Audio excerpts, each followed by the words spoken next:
Olá, meus queridos, vamos continuar nossa leitura da Bíblia.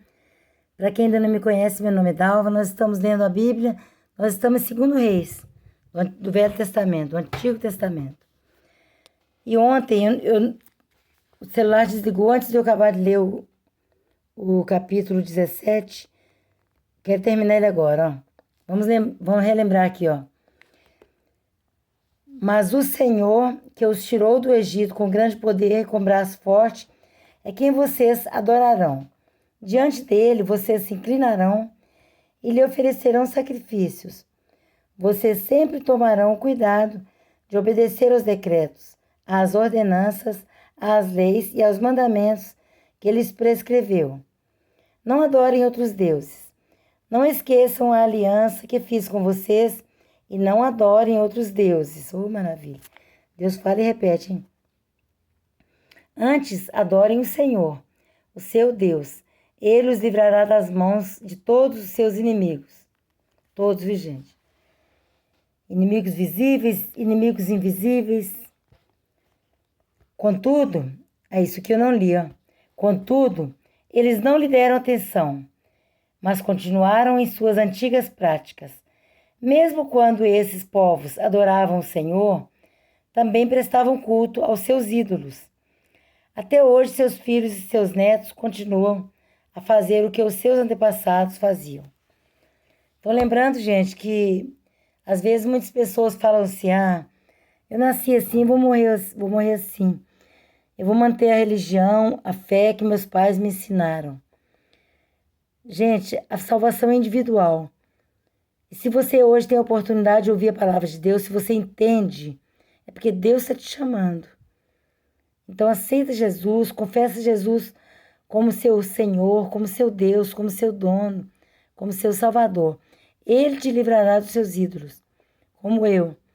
Eu quando aceitei Jesus, não tinha intenção nenhuma de largar meus ídolos, porque eu nem sabia que que Deus não gostava dessas coisas. Eu só aceitei Jesus, que as pessoas me pregaram e eu acreditei, me pregaram o Evangelho e eu acreditei e aceitei. E ele me fez outra pessoa. Por isso que a Bíblia fala, aquele que está em Cristo, nova criatura é. As coisas velhas são passadas, eis que tudo se fez novo. Então, com Jesus, nós temos outra fé, outra visão. É como se a gente andasse, é como se a gente fosse cego, é como se tivesse uma venda nos olhos. Aí, quando a gente aceita Jesus na vida da gente, como único Senhor, aí nós enxergamos. Aí a venda é tirada. E aí a gente vê tudo claramente. A gente vê que os ídolos nada podem fazer. Eles não enxergam, não andam, não sai som nenhum de suas gargantas. Tá lá em Salmo 115. Som nenhum sai de sua garganta. Ainda fala assim, tornam-se iguais a eles, quem os fazem, ou seja, quem os fabricam, né? E quem neles confiam, quem neles acreditam. Então vamos continuar hoje no capítulo 18, de 2 Reis. Lembrando que nós estamos quase terminando, olha, gente. Nós estamos quase no meio da Bíblia. Para a gente chegar no meio, a gente vai ter que ler essa parte aqui, ó. Até no meio de julho. Eu acho que a gente vai acabar mais rápido. Porque tem esse resto de mês. Tem um mês inteiro ainda. Até meio de julho. E lembrando que eu estou meio atrasada na leitura, né? Vocês verem que eu estou postando. Por exemplo, hoje eu vou postar dia 2. Só para ficar em ordem nos vídeos. Para ficar em ordem. Mas hoje é 14. E eu vou postar como se fosse dia 2. Só para ficar em ordem a leitura da Bíblia. Ordem por data. Então eu tenho até meio de julho para ler esse tanto aqui.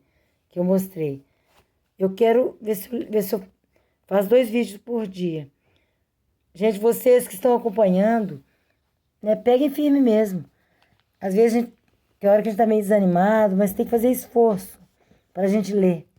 Para ouvir a Bíblia, para ler, porque a Bíblia é muito grande. Se a gente ficar lendo só os pedacinhos e de vez em quando abre a Bíblia, onde que sair a gente lê, só isso é pouco, tem que ler mesmo tudo. Daqui a pouco eu vou ler uma passagem muito interessante. Estava demorando de chegar, quando a serpente de bronze foi quebrada. Porque lá no Egito, lá no deserto, quando o povo ficava murmurando muito, reclamando, Deus mandou serpentes. Aí as serpentes mordiam o povo e eles morriam. Morreu muita gente. Aí eles pediram socorro ao Senhor. Mandou Moisés, ora ao Senhor, para tirar de nós essas serpentes. Aí Deus falou assim, olha, você vai fazer uma serpente de bronze e vai pôr num lugar bem alto. Aí todo aquele que for picado pela serpente, olha para a serpente de bronze e ficará curado. E assim aconteceu. Pela obediência o povo foi curado, de olhar para a serpente de bronze. Não que a serpente de bronze curasse, mas foi pela obediência. Só que era para destruir a serpente. E eles não destruíram, depois que passou essa fase. Aí até hoje eles estão adorando a serpente. Até hoje aqui na Bíblia, né? Espera um pouquinho que eu vou chegar lá. Eu vou ler agora mesmo. Vamos começar no capítulo 18. Se você ainda não é inscrito no canal, inscreva, ativa o sininho para você acompanhar conosco a leitura da Bíblia. Dê o like. Vamos, conhecer as Escrituras, para que nossa vida seja mudada, seja transformada para a glória de Deus. Capítulo 18. O reinado de Ezequias, rei de Judá. No terceiro ano do reinado de Oséias, filho de Elá, rei de Israel, Ezequias, filho de Acás, rei de Judá, começou a reinar.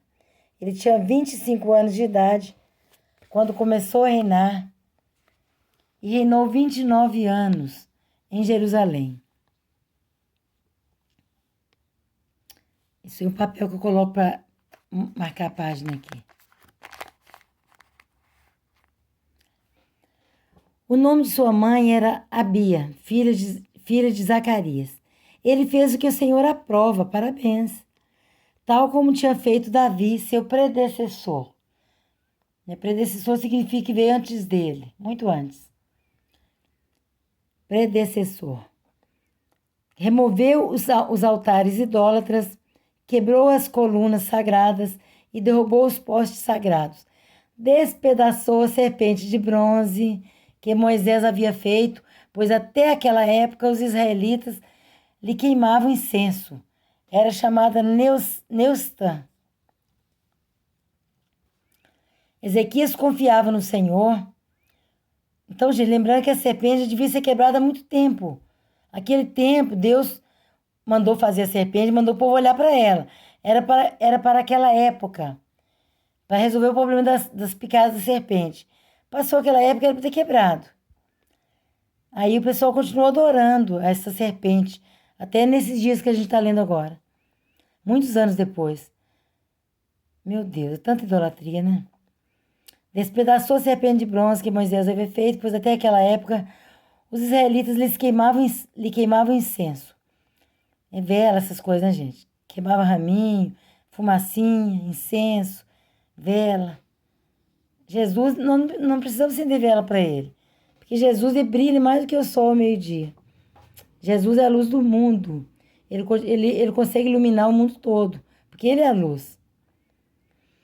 Então, para Jesus, ninguém precisa comprar vela. A gente compra só para quando falta energia, né? A gente acende. Eu nem gosto de vela, eu prefiro a lanterna. Porque não corre risco de pegar fogo em nada.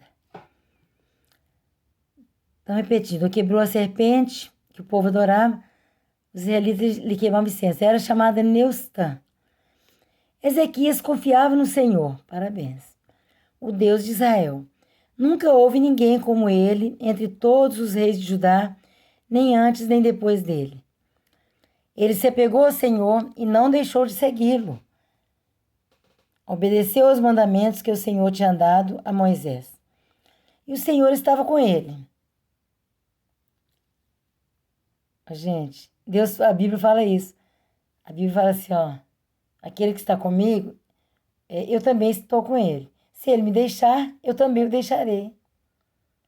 Incrível, né? Como a Bíblia fala viva no coração da gente, no interior, na alma da gente, na mente. Ele fala assim, aquele que anda comigo, eu também estou com ele. Mas aquele que me deixar, eu também o deixarei. É claro que ele está sempre de braços abertos. Se a gente arrepender, ele aceita a gente de novo. Mas quando a gente deixa ele também nos deixa. Fazer o quê? Deus não obriga ninguém. Continuando. E o Senhor estava com ele. Era bem sucedido em tudo que fazia. Gente, com Deus, tudo que a gente coloca a mão prospera. Então, e o rei estava com ele e era bem sucedido em tudo que fazia. Rebelou-se contra o rei da Síria e deixou de submeter-se a ele. Esse rei da Síria, gente, ele perseguia o povo de Israel. Ele perseguia o povo de Deus. Ele é considerado Satanás mesmo. Ele oprimia o povo, fazendo escravidão com o povo de Israel. E esse rei chegou para fazer a diferença. Com Deus, gente, a gente vai longe. Com Deus a gente faz proezas. Rebelou-se contra o rei da Síria e deixou de submeter-se a ele. Desde as torres das sentinelas até a cidade fortificada, ele derrotou os filisteus até Gaza e o seu território. No 4º ano do reinado do rei Ezequias, o 7º ano do reinado de Oséias, filho de Elá, rei de Israel, Salmaneser, será que é assim mesmo que lê? Salmaneser, rei da Síria, marchou contra Samaria e a cercou. Ao fim de 3 anos, os assírios a tomaram. Assim a cidade foi conquistada no 6º ano do reinado de Ezequias, o 9º ano do reinado de Oséias, rei de Israel. O rei assírio deportou os israelitas para a Síria e os estabeleceu em Hala, em Gozã, do rio Abor, e na cidade dos Medos. Isso aconteceu porque os israelitas não obedeceram ao Senhor, o seu Deus, mas violaram a sua aliança. Tudo que Moisés, o servo do Senhor, tinha ordenado, Eu quero fazer um comentário, eu vou reler esse pedaço aqui, mas eu quero fazer um comentário. Gente, toda vez que a gente não está no propósito de Deus, a gente é vencido por alguma coisa. A gente é parado por algum problema, por alguma enfermidade. Por algum problema que passa por nós. E quando a gente está longe de Deus, a gente acha que é o fim. Mas quando a gente tem Deus, é só mais esses problemas é para nos fortalecer, é para nos dar, é para a gente aumentar a nossa fé. O problema passa, porque os problemas não podem parar em nós, ele tem que passar. É como diz os pastores, fala assim, nós não podemos impedir dos pássaros voar na nossa cabeça, mas nós podemos impedi-los de fazer ninho. Então, o problema todo mundo passa, mas nós não podemos abraçar o problema e achar que acabou. E achar que a vida acabou e achar que para aquele problema Deus não consegue resolver. Deus é Deus do impossível. Ou melhor, para ele não tem nada impossível. Para nós tem, que nós somos limitados. Mas Deus é Deus do impossível. E Deus pode tudo. Se Deus ressuscitou morto, com 4 dias morto, no Vale dos Ossos Secos, vocês lembram? Ah, não, a gente vai ler ainda. É lá em Jeremias. Acho que é Jeremias. O Vale de Ossos Secos. Acho que é Jeremias 33. Então, Deus reviveu aqueles ossos secos. Os ossos estavam sequíssimos. Tinha anos que o pessoal tinha morrido. E Deus fez levantar aquele exército. Ele criou carne, ele juntou osso com osso, que estava tudo separado. Ele criou carne, ele criou nervos. E depois ele deu o espírito de vida. E nós vamos ler lá em Jeremias 33. Então, quando a pessoa se afasta de Deus, se você está passando problema, agarra com Deus. Lembre-se que o problema não é de Deus, é seu, é nosso, é meu. Se o problema está sobre nós, está assolando a nossa vida, é porque nós estamos longe de Deus. Nós temos que rever nossos conceitos. Rever nossa vida, examinar sua vida, ver onde você está errando. Porque com Deus tudo prospera, O rei assírio deportou os israelitas para a Síria e os estabeleceu em Hala, em Gozã e no rio Rabor, e nas cidades dos Medos. Isso aconteceu porque os israelitas não obedeceram ao Senhor, o seu Deus, mas violaram a sua aliança, quebraram a sua aliança. tudo que Moisés, o servo do Senhor, tinha ordenado. Não o ouviram, nem lhe obedeceram. Viu, gente? O Moisés era como um guia para o povo, ensinando o povo as leis de Deus. Mas o povo não obedecia. Aí sofria as consequências. No 14º ano do reinado do rei Ezequias, Senaqueribe, rei da Assíria, atacou todas as cidades fortificadas de Judá e as conquistou. Então Ezequias, rei de Judá, enviou essa mensagem ao rei da Síria, em Laquis. Cometi um erro. O recado dele, ó. A mensagem dele, ó. Cometi um erro. Para de atacar-me e eu pagarei tudo o que exigires. O rei da Síria cobrou de Ezequias, rei de Judá, 10,5 toneladas de prata e 1.050 quilos de ouro. Assim Ezequias lhes deu toda a prata que se encontrou no templo e na tesouraria do palácio real. Nessa ocasião, Ezequias, rei de Judá, retirou o ouro com que havia coberto as portas e os batentes do templo do Senhor e o deu ao rei da Síria. Lembrando, gente, que aqui está mostrando pra gente, ensinando pra gente os valores. Tem gente que morre por causa de ouro, morre por causa de dinheiro, morre por causa de herança. Gente, o dinheiro não é tudo. O dinheiro é... Tem um pastor que pregava muito sobre isso, ele até morreu já. O dinheiro serve para base de troca. O dinheiro você tem, você compra alguma coisa, você vende, você viaja, você compra comida, você compra roupa, é a base de troca. A vida das pessoas é muito mais preciosa do que qualquer dinheiro. Então o rei tirou o ouro todo e entregou ao outro rei lá que pediu. Vamos prosseguir ver o que acontece. A ameaça de Senaqueribe a Jerusalém.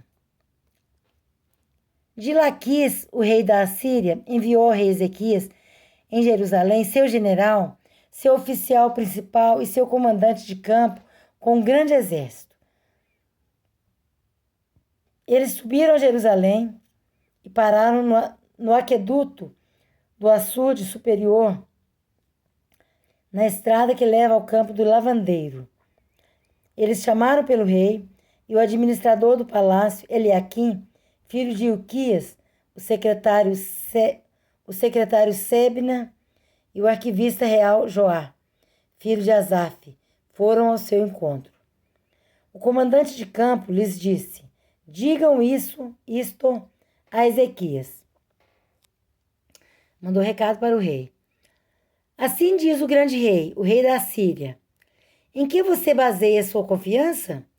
Você pensa que meras palavras já são estratégia e poderio militar?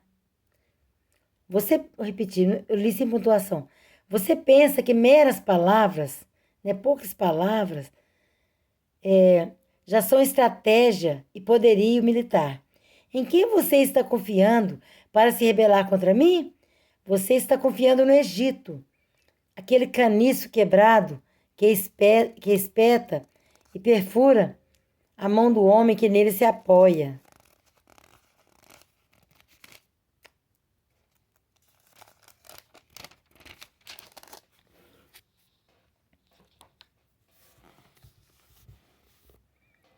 Assim o faraó, rei do Egito, retribui a quem confia nele. Vamos continuando aqui. Assim o faraó, rei do Egito, retribui a quem confia nele. Mas, se vocês me disserem: estamos confiando no Senhor, o nosso Deus, não é Ele aquele cujos santuários e altares Ezequias removeu, dizendo a Judá e Jerusalém: vocês devem adorar diante deste altar em Jerusalém? Aceite, pois, agora o desafio do meu senhor, o rei da Assíria. Eu lhe darei 2.000 cavalos, se você tiver cavaleiros para eles. Como você pode derrotar o mais insignificante guerreiro do meu senhor? Você confia no Egito. Ou melhor, uma pergunta, né? Você confia no Egito, para lhe dar carros de guerra e cavaleiros? Além disso, será que vinha atacar e destruir este local sem uma palavra da parte do Senhor? O próprio Senhor me disse que marchasse contra este país e o destruísse. Então Eliaquim, filho de Ilquias, Sebna e Joá disseram ao comandante de campo: Por favor, fala com teus servos em aramaico, porque entendemos essa língua. Por favor, fala com teus servos em aramaico, porque entendemos essa língua. Não fales em hebraico, pois assim o povo que está sobre os muros o entenderá.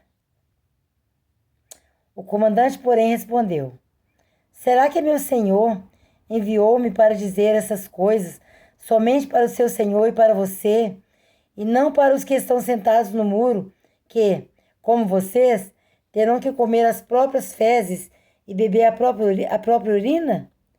Meu Jesus! Olha só que humilhação, hein? Vou repetir essa parte. O comandante, porém, respondeu. Isso é do povo do rei da Síria.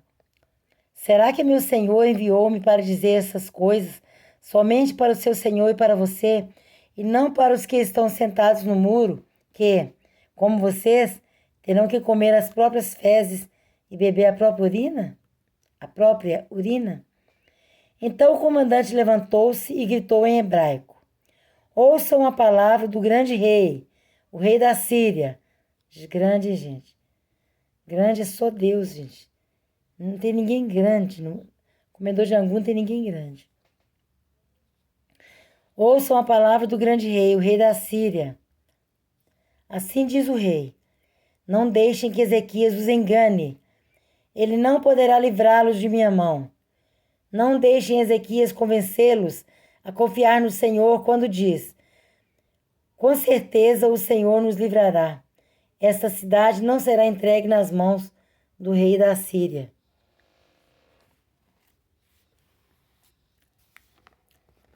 Não deem ouvidos a Ezequias. Assim diz o rei da Síria: Façam paz comigo e rendam-se. Olha só, gente.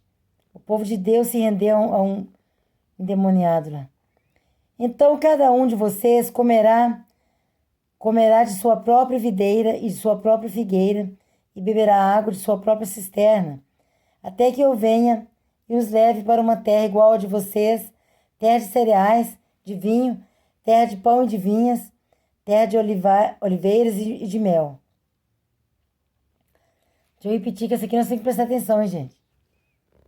Olha só, o rei da Síria falou para o povo do rei que temia o Senhor.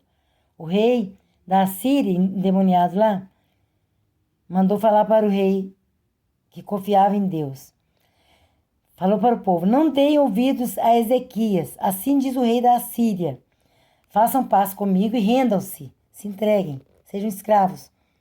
Então cada um de vocês comerá de sua própria videira e de sua própria figueira, e beberá água de sua própria cisterna, até que eu venha e os leve para uma terra igual à de vocês, terra de cereais, de vinho, terra de pão e de vinhas, terra de oliveiras e de mel. Escolham a vida e não a morte. Não deem ouvidos a Ezequias, pois ele os está iludindo quando diz: O Senhor nos livrará. Será que o Deus de alguma nação, olha, escrito com D minúsculo, hein? Será que o Deus de alguma nação conseguiu livrar sua terra das mãos do rei da Síria? Onde estão os deuses de Ramate e de Arpade? Onde estão os deuses de Sefarvaim, de Rena e de Iva? Acaso livraram Samaria das minhas mãos? Qual dentre todos os deuses dessas nações conseguiu livrar sua terra do meu poder? Como então o Senhor poderá livrar Jerusalém das minhas mãos? Acostumado, né, gente? Esse rei da Síria estava acostumado com os outros reis que faziam o que era mal aos olhos do Senhor. Fazia o que o Senhor reprova. E sempre acabava mal. Mas esse não, esse rei temia o Senhor. Mas o povo permaneceu calado e nada disse em resposta, pois o rei tinha ordenado: não lhe respondam. Então o administrador do palácio, Eliaquim, filho de Hilquias, o secretário Sebna e o arquivista real Joá, filho de Asaf, retornaram com as vestes rasgadas a Ezequias e lhe relataram o que o comandante de campo tinha dito. Gente, hoje eu vou parar por aqui. Amanhã nós vamos ler 19, ó. A predição da libertação de Jerusalém. Viu, gente? Às vezes você fala assim, mas você fica falando muito e não lê, e não anda com a Bíblia, e não anda mais rápido. Sabe por quê? E eu tô entendendo a Bíblia muito melhor agora, dessa vez que eu tô lendo. Que eu tô lendo e Deus tá me dando entendimento. E eu tô podendo também explicar. Porque antigamente eu lia depressa, lia sozinha, rendia mais, mas eu entendia menos. Então ler, muita gente sabe, a maioria. Quase todos, né? Talvez tenha alguém que está ouvindo que não saiba ler, mas a maioria sabe. Então, mas entender que aí que está o segredo, né, gente? Porque ler só é uma coisa, tem que entender. Gente, tem pessoas que falam que já leu a Bíblia não sei quantas vezes e segue ídolos. Então, cadê a leitura? Vai ler alguma coisa? Tem que ler com entendimento. Tem que ler e pedir a Deus entendimento. Porque ler, mas acompanha a procissão, acendendo vela, essas coisas. Não vou ficar falando muita coisa, não. E outras coisas mais. Tendo o ídolo como seu protetor em casa. Então, se ler com entendimento, vai largar essas coisas. Porque Deus não falha. Se você ler e falar assim, Senhor, me dê entendimento da tua palavra. Você pode até fazer essa oração, Senhor. Os cristãos falam que a sua palavra é a verdade. Os evangélicos, né? Falam que a sua palavra é 100% verdade. Porque nós acreditamos na palavra de Deus 100%. Então faça essa oração. Senhor, se a sua palavra é 100%, me revela. Que eu estou lendo, eu quero entender. Porque eu quero agradar o Senhor. Eu não quero viver de qualquer jeito. Se você fizer uma oração assim, uma oração sincera, Deus te revela. Porque as pessoas lêem toda a Bíblia e não entendem. Então é melhor ler devagar e entender. Mas quando der para andar mais depressa, a gente anda. Hoje não deu. Teve que explicar. E eu entendi muita coisa que eu não tinha entendido ainda. E amanhã nós vamos ler o 19. E amanhã nós vamos ler a predição da libertação de Jerusalém. É claro que ele vai vencer. Vai vencer, porque quem tem Deus, o nosso general é Cristo. Quem tem general, quem tem aquele que vence todas as guerras, todas as batalhas, é vencedor. Se nós temos o Todo-Poderoso grande, ele é verdadeiro grande. Porque o resto tudo é pequeno. Toda carne é erva. Todo homem é pequeno. Mas Deus é grande. O Criador do céu e da terra. É o Senhor dos exércitos. É o Deus de todos os viventes. É o Rei da glória. Então, meus queridos, fiquem com Deus. Deus que abençoe. Paz seja com todos. Paz seja convosco, com suas famílias. Em nome de Jesus. Que Deus continue te abençoando, te dando livramento, te dando entendimento da palavra dEle, para que você tenha sua vida transformada e seja vitorioso, seja curado, seja liberto, para a glória de Deus. Eu abençoo a sua vida e a sua família com toda sorte de bênção em Cristo Jesus, nosso Senhor. Amém, graças a Deus. Até amanhã, se Deus quiser.